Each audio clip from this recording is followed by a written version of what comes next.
আসসালামু আলাইকুম। কেমন আছেন সবাই? আশা করছি সবাই ভালো আছেন। আলহামদুলিল্লাহ আমরা ভালো আছি। তো আমি আজকের ব্লগে দেখাবো হচ্ছে কাঁচা আমের টক ঝাল মিষ্টি আচার তৈরি করব। তো যাই হোক, পুরো ভিডিওটি দেখতে থাকুন, আশা করছি অনেক অনেক ভালো লাগবে। তো আচার তৈরি করার জন্য আমি এখানে 2 কেজির মতো কাঁচা আম নিয়েছি। তো আমগুলা সাইজে একটু বড় বড়ই ছিল। তো এখন আমগুলা কেটে নিচ্ছি সিলে সাইজ মতো। তো একটা আম থেকে 4টা করে পিস বের করে নিচ্ছি। তো এভাবে ফালি ফালি করে কেটে নিচ্ছি। তো পানি দিয়ে ধুয়ে পানিটা ঝরিয়ে নিয়েছি আর কি। তো আমে কোনো পানি নাই আর কি। তো শুকনা শুকনা করে নিয়েছি। এখন মূল রান্নায় ফেরত আসি।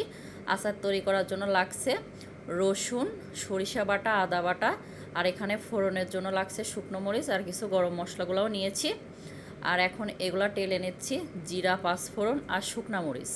তো আচার যখন বানানো শেষ হবে লাস্ট পর্যায়ে এটা দিলে আচারের টেস্টটা দ্বিগুণ বেড়ে যায় আর কি। তো যাই হোক, ভেজে উঠিয়ে নিয়েছি, শিলপাটায় গুঁড়ো করে নিব। এখন দিয়ে দিলাম কড়াই বসিয়ে পরিমাণ মতো সরিষার তেল। ফোড়নে দিয়েছি শুকনা মরিচ, জিরা, পাঁচফোড়ন, তেজপাতা, গরম মশলা। তো যাই হোক, এই টাইপের মশলা খুব বেশি দেই নাই, সামান্য পরিমাণে দিয়ে এখন একটু হালকা করে ভেজে নিয়েছি সুন্দর একটা স্মেল আসা পর্যন্ত। এখন দিয়ে দিচ্ছি বাটা রসুন, সাথে হচ্ছে আদা, আর হচ্ছে দিয়ে দিচ্ছি সরিষা বাটা। তো একসঙ্গে আমি বেটে নিয়েছি। এখন মশলার সাথে খুব ভালো করে কষিয়ে নিচ্ছি আর কি, সব উপকরণ একসাথে। তো খুব ভালো করে কষিয়ে নিয়েছি। তো এখন এখানে দিচ্ছি পরিমাণ মতো লবণ, স্বাদ মতো, আর দিয়েছি হলুদের গুঁড়া, ধনিয়া গুঁড়া, লাল মরিচের গুঁড়া। তো খুবই সামান্য পরিমাণে মশলাগুলো দিয়ে নিচ্ছি আর কি। তো মশলা যাতে পুড়ে না যায়, তো মিডিয়াম টু লো হিটের মাঝামাঝি রেখে এটা খুব সুন্দর করে কষিয়ে নিচ্ছি। তো কষাতে কষাতে উপর দিয়ে তেল এসে গেছে। এখন দিয়ে দিচ্ছি কেটে ধুয়ে পরিষ্কার করে রাখা আম। তো আম দিয়ে নেড়ে চেড়ে খুব ভালো করে রান্নাটা করে নিচ্ছি আর কি। তো এখন হচ্ছে অনেকটা সময় নিয়ে কষিয়ে নিয়েছি আমটা। এখন দিয়ে দিচ্ছি পরিমাণ মতো চিনি। তো আপনারা এখানে চাইলে গুঁড়ো ইউজ করতে পারেন।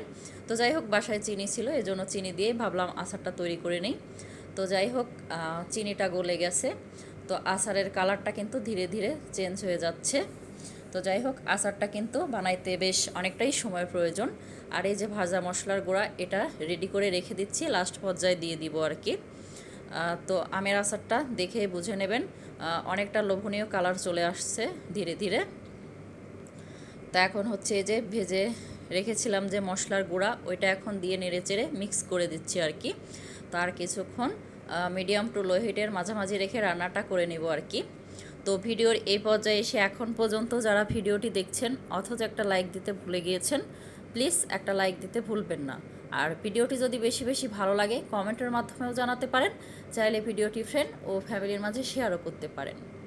তো আপনাদের সাথে কথা বলতে বলতে তো দেখে বুঝে নেবেন, আচারের কালারটা কিন্তু অনেকটাই লোভনীয় কালার চলে এসেছে।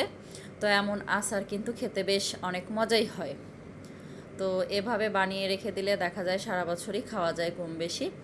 তো আম কিন্তু অনেক রকমভাবেই আচার তৈরি করা যায়। তো যাই হোক, আমি হচ্ছে এভাবে আজকের আচারটা তৈরি করে নিয়েছিলাম, খেতে কিন্তু খুবই মজা হয়েছিল।